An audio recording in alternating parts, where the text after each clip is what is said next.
We're gonna make a kale salad. A kale salmon salad. It's one of my favorite things from the Cheesecake Factory. I don't live by a Cheesecake Factory. I'm gonna make it here. I didn't look at the recipe though. I don't really remember everything that's in it.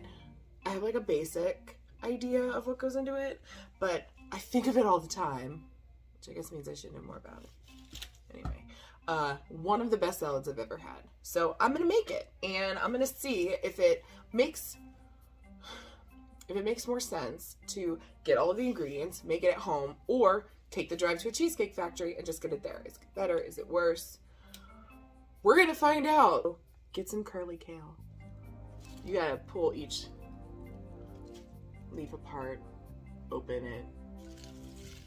Slugs like to stay in there, right? So check for that. And then you're gonna rinse it. When you rinse it, you do have to rinse each one individually. Wash it. Kale is a very involved ingredient. There's a lot of steps to it.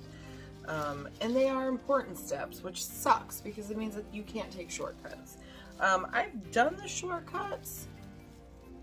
Like, I've not prepped it the right way. I just treated it like regular lettuce.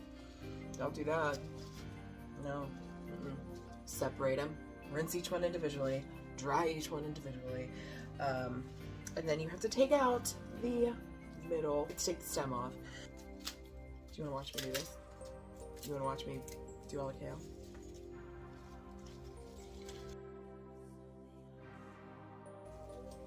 You want to know something fun? I don't know if it's fun. You want to know something? So this kale, the curly kale, is the same kale that they used to use to decorate around salad bars before people were like, we're wasting product, we should eat it. How did I do that? I just dumped this bowl into this bowl and just forgot them out.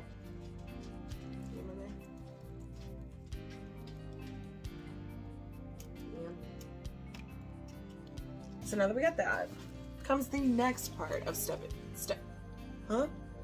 prepping the kale. Okay, so you got it here. The next step is massaging it.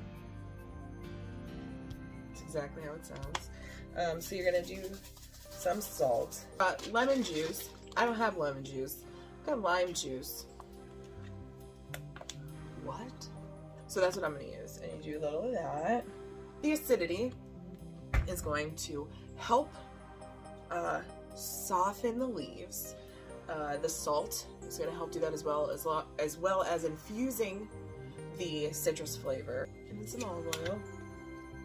We're going to massage it for like 3 minutes. It's just exactly how it sounds. So I'm just going to do that. You're going to do it all together and you keep going. And you got to do it.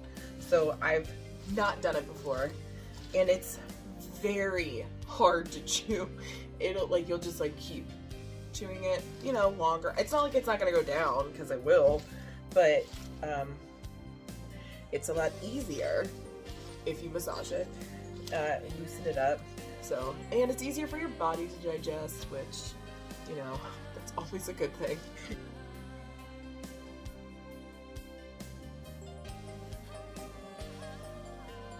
I picked all of these off, and I'm still worried that there's like a slug in here.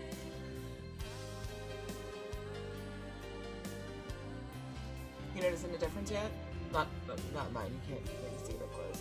But if you're doing it, are you doing it? Shoot, are you making it?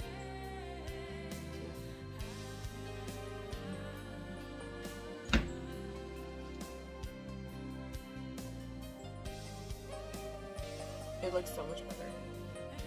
So the difference, so that you can, this one that you haven't massaged it, and this is one after you massage it. So you can see that it's already a lot looser.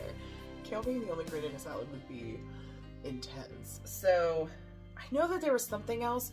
I don't remember what. So I wasn't sure. So I just got a spring mix. This looks pretty familiar. Maybe it was spring mix. I wish I had my colander, but it no longer belongs to me. So we'll say 4 cups of kale, and then 2 cups of spring mix. Brussels sprouts? Raw Brussels sprouts?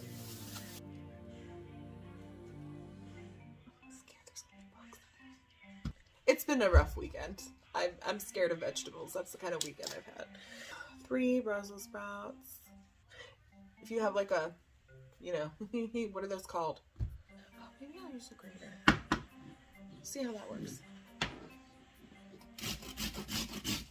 Go that route. Shredded Brussels sprouts. You're gonna add it into all this.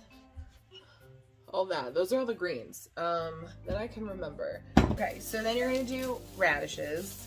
So how's your weekend? How was your weekend from Sunday? Was it bad like mine? Are you also scared of vegetables? Not all the time, just like right now. Like I am. I don't remember how the radishes were cut. And who cares? I'm gonna do thin slices. That's how I would like it.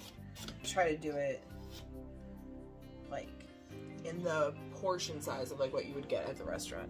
There's quinoa in it also. I got microwavable quinoa, which automatically made it more expensive. You could just make it. Other things in the salad, I think, were craisins. So we're gonna do some of those. Probably half? I think a half cup. Craisins were in it, pretty sure. And I'm gonna toast them.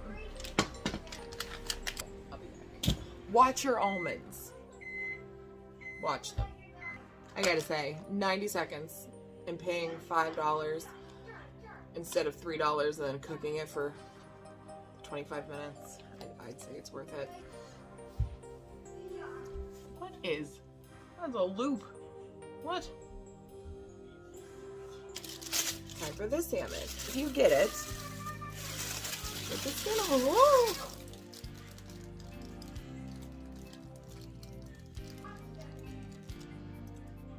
If you get your salmon with the skin on, it's easier to take the skin off after you've cooked it.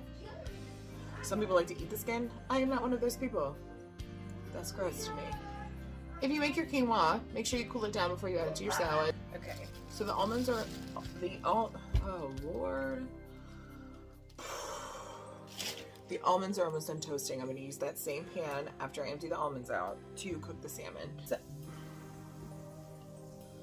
I'm gonna have to clean this in a minute. I got oil all over them. In the same pan for your salmon that you just used for your almonds. Take it off the heat. Wipe out all the almond like bits, like the skin, because they'll burn and that's gross. Add your butter, heat down. Let the butter melt off of the burner, and then put it back on. Check to make sure that there aren't any bones in it, because sometimes they miss them. Salt and pepper. You want to do the skin side first if your fish has skin. That's all. I can't give you a cooking time on your salmon because everyone likes their salmon differently. I like mine well done, and come at me all you want, but that's how I like it. When it's slimy and weird on the inside, I don't like that. But you do you if that's what you want. You're gonna cook it until you want to stop. Don't burn it. I mean, use common sense.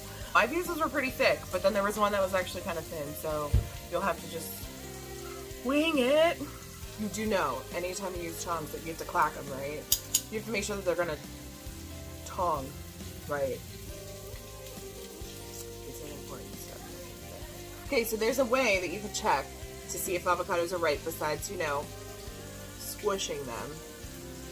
When you buy them, always get them with the stem attached. And then you pop it off. And see how it's bright green? That means the inside's gonna be bright green too. Yay! No dark spots, obviously, like super dark spots. And then you're gonna cut it unevenly, because that's how I cut it. Like you put your knife in and then you go all the way around, and then it. Oh, shut up! It went away. Oh, oh, it went even this time. Look, you can see right there where it almost didn't. See? Anyway, but look at that. That's a beautiful avocado. When it comes to taking the pit out, there's this thing that I've been seeing on TikTok, which I tried it, where you like take it and you like push on the back and it comes out. It wasn't that efficient. I want my avocado in chunks, so like I don't want to do that and like mash it. So I'm gonna do the super dangerous way. Apparently, I didn't think it was dangerous.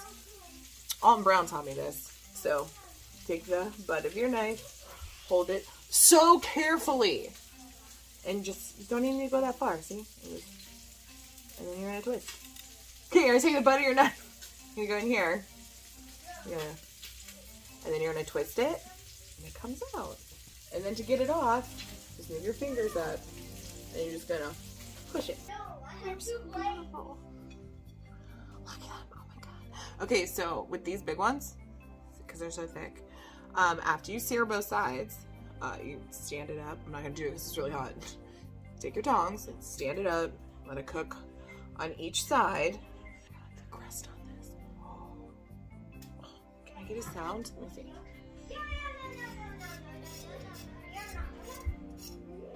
Beautiful. That's good. So, super pumped about that. Makes up for the slugs in my kale. I peel them before I cut them. I don't like to scoop them out because you sometimes leave some behind. Just peel it off. If it doesn't come off easily, then it's not ripe. Taste it. Or you can slice it if you want it mashed. Do that. If you don't want it at all, do that too. We're gonna finish building our salad. Finish building our salad now. So after you made your quinoa, I'll let that cool down a little more. Make the vinaigrette. Olive oil, balsamic vinegar. Ratio for vinaigrette is usually like 3 parts oil, 1 part vinegar, salt, pepper, garlic, fresh or powder. I'm gonna use powder. If you want it sweeter, you can add maple syrup or honey, or agave syrup's really good. Vinaigrettes, when you make them from scratch, which you don't have to do, you can go buy one. If there's one that you really like, go buy one. Use that. Like when you're making dressings at home in general, right? Like you're just making them to how you like them. So make it how you want. Make it how you like it. I'll tell you how I made mine. So olive oil, balsamic vinegar, lime juice, garlic powder, salt, and pepper. Okay, I'm gonna taste it. See if it's too much oil. I love vinegar though. So in the off chance, like if you make my vinaigrette and it's like super heavy on the vinegar, that's just because I like that. Oh, I forgot. So I forgot the other key thing is Dijon Mustard. Thought I had some. I don't. I'm gonna add some agave. This. Okay. I also wonder if if you had actual lemons, it might taste better too. Instead of lime juice. I don't know. It's getting there. Which if you don't have balsamic, I recommend red wine vinegar. If you don't have that, apple cider vinegar. At the very last is white vinegar. It would be really strong for a vinaigrette. I've never used that. I mean, I don't know why you couldn't, but it doesn't make a difference. It's probably the mustard. That's probably what it's missing. Here's my vinaigrette. Ooh, lovely. Kale, mixed greens, Brussels sprouts, quinoa, avocado, almonds. You know what I got? I don't remember if it came with cheese, but why are you gonna give me a salad without cheese? That's stupid. I got feta cheese crumbles, so that's what I'm gonna put on it. This looks like a lot. This is 3 salads, 3 portions of the salad. So I'm gonna mix it, and then the salmon.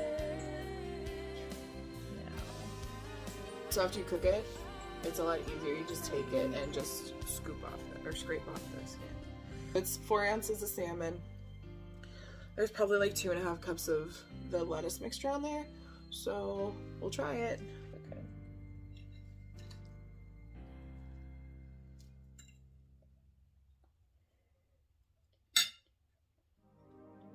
That makes you feel good.